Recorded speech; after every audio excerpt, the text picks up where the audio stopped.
Tonight, a former police officer at the heart of the Sheku Bayoh inquiry says that her colleagues couldn't have done anything differently in the run-up to his death in their custody. Nicole Short says the events of that day a decade ago turned her world upside down. None of us went to work that day wanting somebody to die in our care, our custody. That's the last thing you want. The Bayoh family's lawyer has accused the Scottish Police Federation of sabotaging the 5-year-long inquiry. Also on tonight's programme. The whole no blaming anybody isn't doing anybody any good. What the main point should be is these babies, like why are these babies dying and what can we do to stop this? MSP's debate calls for a national review of maternity and neonatal care following a BBC investigation. A plan to scrap landfill in Scotland is delayed for 2 years as the problem of waste removal continues to mount. Coming up in tonight's sport, Rangers boss Danny Rule says he can't understand why Celtic didn't have a man sent off as the League Cup semi-final fallout continues. And we're in Shetland with cast, crew and superfans as the hit TV series returns. Hello, I'm Laura Miller. This is Reporting Scotland.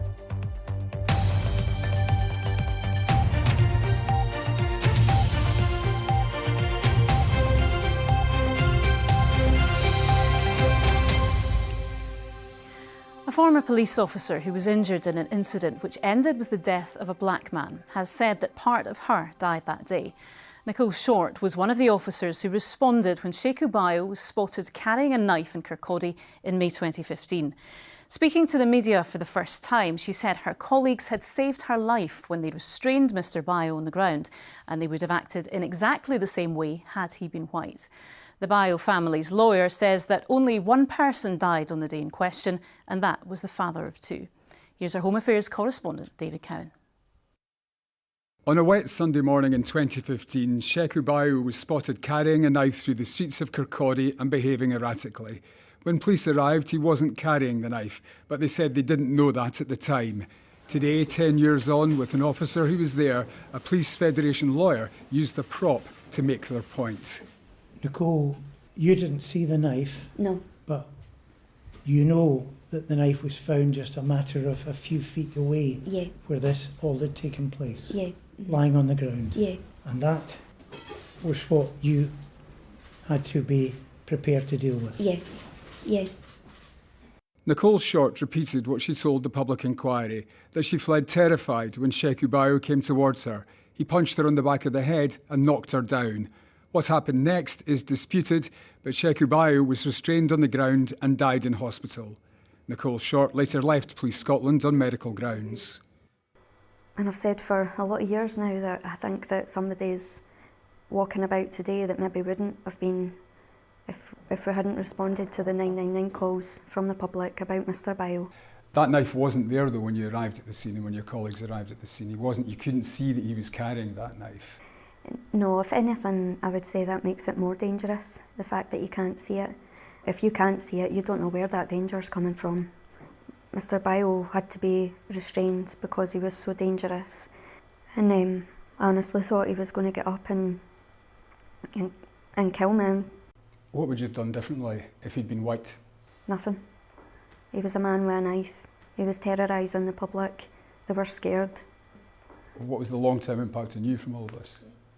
I've got post-traumatic stress disorder. Apparently he died that day. Yeah, I've said that since the start. We're innocent of what we've been accused of, what we've been tarnished of all these years. If there's anything you want to say to Sheku Bayoh's family? Wow. I'm sorry for the loss of your brother, your son, brother-in-law, ex-partner. It's tragic, and I can't imagine how that must have felt, having that news delivered to them. But I want to say to them, we're not what you're saying we are. We're not. Today was grotesque and highly offensive to the Sheku Bayoh family. Nicole Short, a former police officer, stated that part of her died that day. There was only one person that died that day.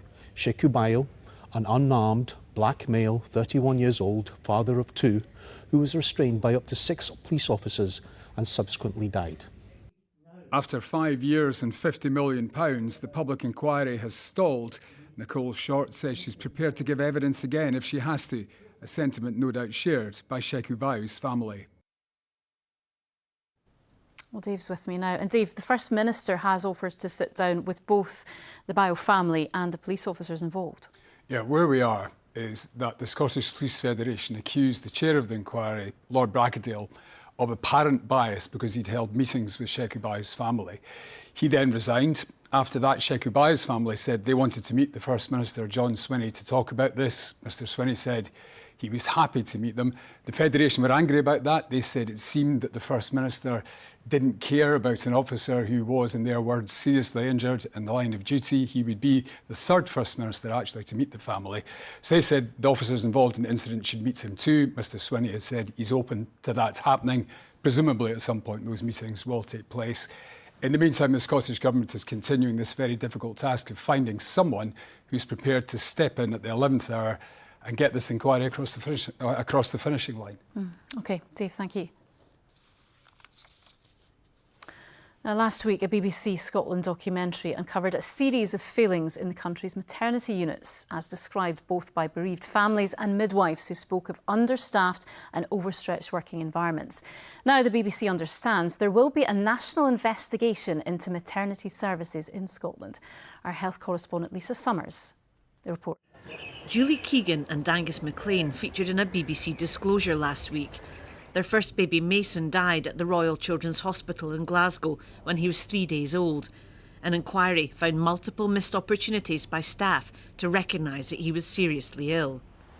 They came to Parliament today to support calls for a national review into maternity care. Laurie Mark Quaite also featured in the programme. He came to Parliament with the support of family. Laurie lost his wife Jackie and baby Olivia at Ninewells Hospital in Dundee after failings in care. This is an opportunity to get Jackie's case in front of parliamentary consideration. There's an opportunity to have a possible push for NHS-wide review and consideration, and this is a huge opportunity to get that in front of people who have power to do something about it and make it mean something. For the first time, affected families met ahead of today's debate. You shouldn't be terrified to go in and have your baby. You should be going into hospital excited. It's a new chapter in your life. We really need somebody independent to come in and look at this and say, right, why is this happening? How quickly does this have to happen? It has to happen now. It has to happen as soon as possible. Yeah, they can't wait. It's already been almost 3 years since Mason has died. If this investigation doesn't happen, there's going to be more deaths. Jackie Bailey led today's debate and said a national review was necessary. Mothers not getting the support they need, and experienced frontline staff going off sick, retiring with burnout. Midwives and other frontline staff are trying their best, but they are being set up to fail. Last week, a report into Edinburgh's maternity unit found staff shortages had led to harms for women and babies. With families looking on, the Health Secretary said he understood the need for action. I share concerns about the Healthcare Improvement Scotland's report into maternity services in Lothian and those raised by the BBC Disclosure documentary. The findings are completely unacceptable, and it is right that this Parliament takes a firm position that improvements must be made urgently, which I welcome the opportunity for today. With the Government now committing to a national review, maternity care will remain under scrutiny for the months to come. Lisa Summers reporting, Scotland, Edinburgh. Now, let's talk rubbish, or at least where we put it, because plans to ban sending our waste to landfill in Scotland have suffered a setback. For context, every man, woman and child in Scotland produces nearly half a tonne of household waste each year, and less than half of that is recycled. Much of the remainder goes to landfill, but the volume of waste taken there has fallen by almost 80% over the past decade. That's because the Scottish Government has invested in incinerators on the basis they are less polluting. Under plans introduced by the Government, landfill was set to be banned by the end of December.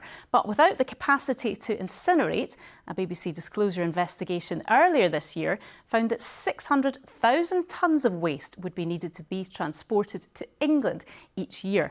That's the equivalent of 100 lorries of waste each day.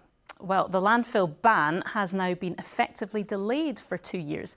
Our environment correspondent Kevin Keane joins us now from an incinerator in Aberdeen. And Kevin, based on what you reported earlier this year, it sort of seems inevitable that this ban would have to be delayed.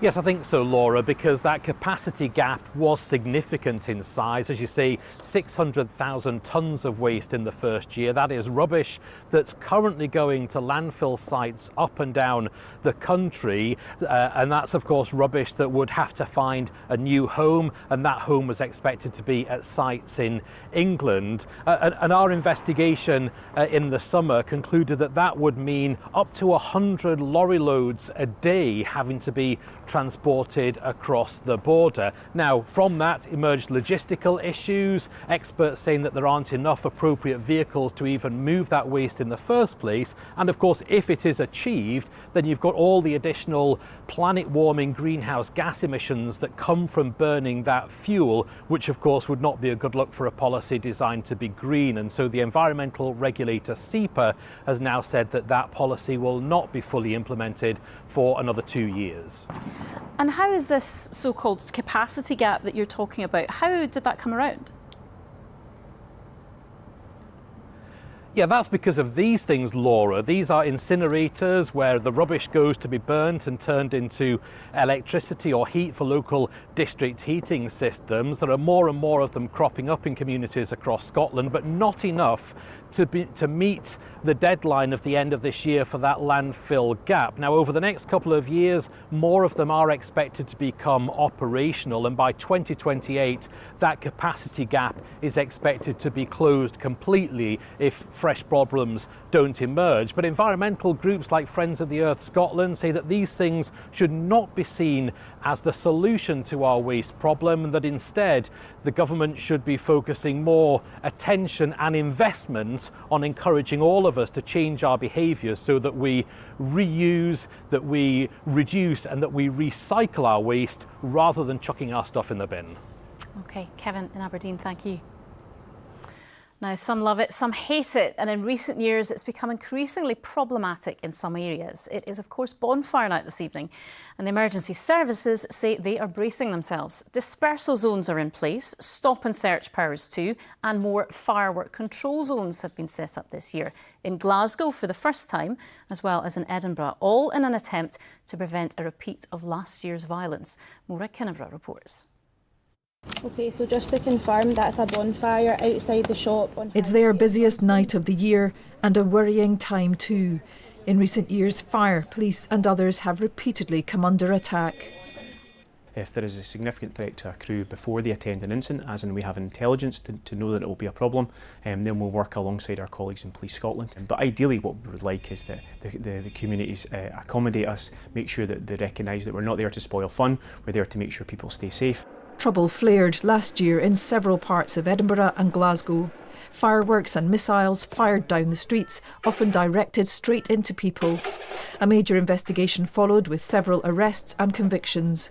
Dispersal zones have been put in place again, stop and search powers too, to try and prevent such serious violence. This year, firework control zones have been extended. Now there are 9 areas in Edinburgh and for the first time 3 parts of Glasgow where unauthorised fireworks are banned. Many insist animals as well as humans should be safe. Last year we tragically lost our red panda, Roxy, almost certainly due to stress caused by fireworks. This year we're very grateful that the City of Edinburgh Council has put in place a firework control zone in Corstorphine and around the zoo, which we think will go a long way to protect our animals, and we hope it's respected. But ultimately, control zones only go so far, which is why we would support a ban on the sale of fireworks to the public. That is synced to these boxes. Organised fireworks displays are being prepared around the country. It's all about a fun and safe way to enjoy the fireworks. It's accessible for all the community, it's cheaper than having fireworks and safer than having them at home, and at the end of the day, all the profit we make goes to local good causes and charities. Police have disrupted some illegal fireworks, seizing consignments in Fife and West Lothian. Officers on Operation Moonbeam this evening hope it'll be a safer bonfire night all round Scotland this year. Maura Kinneborough reporting Scotland, Edinburgh. Now, who owns land in Scotland and what it's used for can be a highly emotive issue, and it is also a controversial one, as MSPs at Holyrood tonight well know. Land reform legislation is set to be agreed later, which could allow the government to pause sales of land and break up large estates. Ministers say they want to address the high concentration of land ownership in the hands of relatively few people in Scotland. But while some think the plans go too far, others say it doesn't go far enough. Our political correspondent Phil Sim explains. When you think of community buyouts, you might be picturing a vast Highland estate or even an island, but there are thriving examples even in town centres. Belfield in Portobello was the first urban community buyout in Scotland, and it's been such a success that the group involved is now working to take over the town's former police station. They say it's more than paid off for the local area. There is an army of volunteer effort, an army of people coming out and not being lonely, people engaged and working in their communities, opportunities to do things and get involved. So the return locally is massive. The government is keen to push on with community ownership, saying it feels wrong that just over 400 people own 50% of Scotland's land. They have proposed a bill which would mean more transparency around large estates, the power for ministers to step in and pause sales to allow community bids, and even to break up large landholdings into smaller lots. It's about diversifying land ownership. Scottish ministers determining whether we can lot land when large estates go up for sale, which we think is a really significant and important power. And also making sure that our tenant farmers are fairly compensated, that we have the ability to look after our small landholders and see more small landholders in Scotland too. There are strong feelings about the plans at Holyrood, from those who feel they go too far and those who say they don't go far enough. This fundamentally is about this sort of thought process that the government have, that anybody that owns more than 1,000 hectares is bad for the rural economy, without actually understanding that actually they're a vital part of it. So actually they support smaller holdings. Right now there are landowners that are buying up parcels of land, kind of smothering communities. They've got the land, they've got the hotel, they've got the housing, they've got the local shop. And communities feel that they have less and less say, less and less power around what is happening right in their communities. There have been a series of late nights at Holyrood debating the plans which now look set to pass. The repercussions could be felt the length and breadth of the country. Phil Sim, reporting Scotland. And we have been discussing all of this in the latest edition of Scotcast. You can watch that on BBC Scotland at 11 o'clock tonight or listen to it right now on BBC Sounds.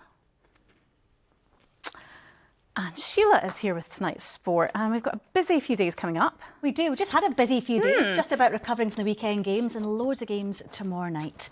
Hello there. Rangers are in Europa League action tomorrow against Roma, but it was questions about their weekend defeat to Celtic that peppered head coach Danny Röhl's pre-match media conference.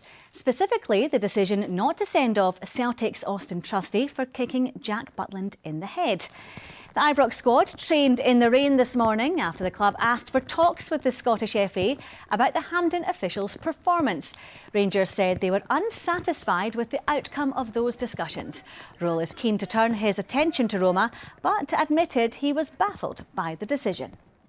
I think you have always two sides. The refs has the sides and they are looking for the rules, and we have our sides, how we see something. I think for me it doesn't matter how, if there's a kick against the head, then you have to really careful what you are doing there, and I think this is maybe for me a little bit too difficult to understand.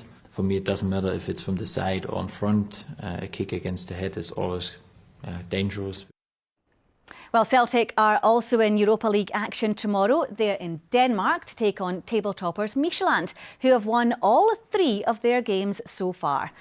The Parkhead side trained at Celtic Park this morning before heading over the North Sea. It will be Martin O'Neill's first European match since returning to the club on an interim basis. A victory against Sturm Graz moved Celtic up the table, and O'Neill says progression in Europe has to be one of their top priorities. This is where Celtic should be aiming to be playing in big games. And that was set aside way back as far back as 1967. When the immortal Jock Stein and their best side and the best manager that Celtic have ever had and the best team that they've ever had set a standard that it's very, very difficult to reach. And the only way you do that is by eventually winning the European Cup. Now, lots of things have changed since then. Big money in the game, and so there's not so much of a level playing field. but it's still, it's European football, and it's what Celtic should be aspiring to. Well, Aberdeen are on their travels too, this time to Cyprus to face Larnaca in the Conference League. And it looks like their supporters are enjoying some lovely Mediterranean sunshine. The Dons were hammered 6-0 in Athens in their previous European game, but enjoyed a morale-boosting victory away to Kilmarnock in their last Premiership outing. Can they emulate that and pick up their first Conference League win? Hopefully we do well, but we'll just have to wait and see. It's all in the night. If we play well, okay. If we play like we did in Greece, no chance. There's nothing really kind of suggesting that we're going to pick up anything, but it's a hope it kills us. I really am a positive kind of a guy. I love Aberdeen. I like to think that we're going to win every single game that we go to.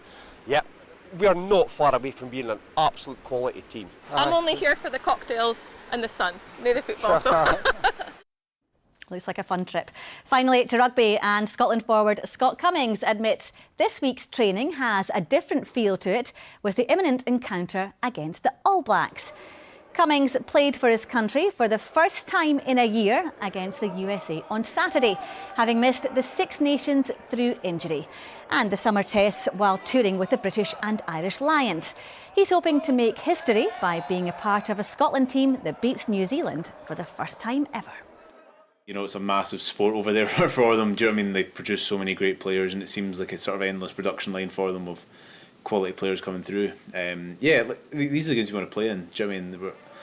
We obviously, you know, like I said, we focus on games like this. These are the ones that everyone's, you know, excited to play for. Everyone's ready. Everyone's sort of like had this earmarked as one of those huge games for us, so now we're definitely excited for it. Yeah, big one to look forward to this weekend. Certainly is. Thank you, Sheila. Now, yes, it is that time of year again. There he is. And we know the Proclaimers would walk 500 miles and they would walk 500 more, but would they do it three-legged? That is the task facing BBC radio stations across the UK to raise money for children in need. On tonight's News at 7, we will hear from our very own Judith Ralston and Phil Goodlad, who've been performing a special bond as they take part in the 1,000-mile challenge. The last time I'd done a three-legged race was at school. Of course, you're all full of energy then, aren't you? And your body's kind of elasticy. Not anymore. So it's a challenge, definitely, without a doubt. Jamie's from Campbelltown, I'm from Shetland. There is country dance there. Oh, God. It's 1, 2, 1, 2, 1, 2. Now, Phil Goodlad might be looking forward to this one because the wait is almost over for Shetland fans. The popular crime thriller returns for its 10th series tonight. The detective duo of Calder and Tosh are back investigating the disturbing murder of an elderly woman. John Johnson has been to meet the cast, the crew and some superfans of the series. Victim's name is Edie Tulloch. She was 76. Trouble lurks in the isolated fictional village of Lunneswick. The body of a retired social worker is found. All the locals are suspects in the murder case. Are you all right? Calder and Tosh are sent to investigate the sinister killing in their darkest case ever. So she's a kind of hardened, seasoned police officer, a strong-minded woman who doesn't really smile an awful lot. Tosh does the right thing. I think that's partly what is appealing about her. You know, she's by the book. Shetland actor Stephen Robertson, who stars as Detective Sandy Wilson, has been with the series since the start. To have the opportunity to share somewhere that I love so much and I'm from is just kind of crazy. It's spot on. 1350, take one. For over a decade, the crime drama has captivated audiences from around the world with its gripping storylines and compelling characters. You know, people love the show because they love seeing the epic landscape here, but they also like following Calder and Tosh and obviously the team unravelling the mysteries. And thousands of tourists, many from cruise ships, have been heading to the islands on the trail of the murders and to see the fictional home of Jimmy Perez, the former star of the show, at the Ludberries in Lerwick. I'm standing very near Jimmy Perez's house. I'm going to go knock on the door and see if we can have tea. It's real, it's not American. It's not set in London, it's about real people. Back on set, As Calder and Tosh begin to unravel life in the close-knit village of Lunaswick, shocking long-buried secrets rise to the surface with unexpected consequences for all. Who did this to her? Guess they have to check out the obvious candidates first. That is not what's happening here. Every single character that lives in this village harbours a secret. But the question is, who did it? Oh, who did it indeed? That was John Johnson with that report. Well, you can find out some of that perhaps on tonight's episode at 9 o'clock. Chris is here with the weather. Very spooky scene there. How's it looking atmospheric, I think. Yes. How's it looking for Bonfire night? Probably a bit soggy, actually. Let me show you what's going on. Thanks very much indeed. Brilliant picture there from our weather watcher, Graham. For many, that early mist and murk was replaced with pretty heavy rain, wasn't it? This is the radar picture from earlier. You can see it, that wet weather lifting its way northwards, and it is on its way out. So it's soggy, but probably soggy underfoot rather than rain falling from the sky. You can see over the next couple of hours, still some patches of rain through the central lowlands, and actually will be a very mild night with temperatures in towns and cities holding in the low teens through parts of west central Scotland. And again, there'll be some mist and murk around as well with some further patches of rain. Tomorrow, the mild weather sticking with us.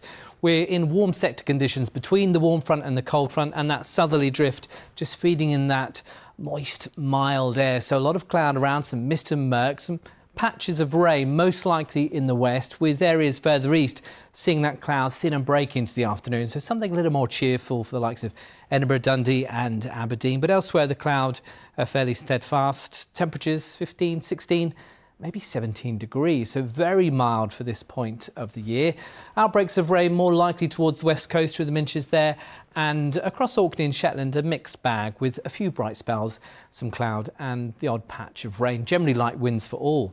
Tomorrow evening, some further spells of light rain lifting their way northwards, and again reasonably mild. That takes us to Friday. We've got this secluded front trying to move in off the Atlantic, threatening rain, but actually we're ahead of it and we've lost that very mild air, so perhaps just that cloud thinning and breaking a little bit more, so a little bit more in the way of brightness and sunshine, but equally still a scattering of showers here and there and some more persistent rain in Shetland. Temperatures a bit lower, a bit fresher, 13, 14 Celsius. That takes us to the weekend. Weather fronts trying to move in off the Atlantic, but never really making their way across the country. So a mixed bag Saturday and Sunday, fairly cloudy at times, and some spots of rain too. That's the forecast for now. Thank you, Chris. And that is Reporting Scotland. The late news is at 10:30 tonight. Until then, from everyone on the team, enjoy your evening. Good night.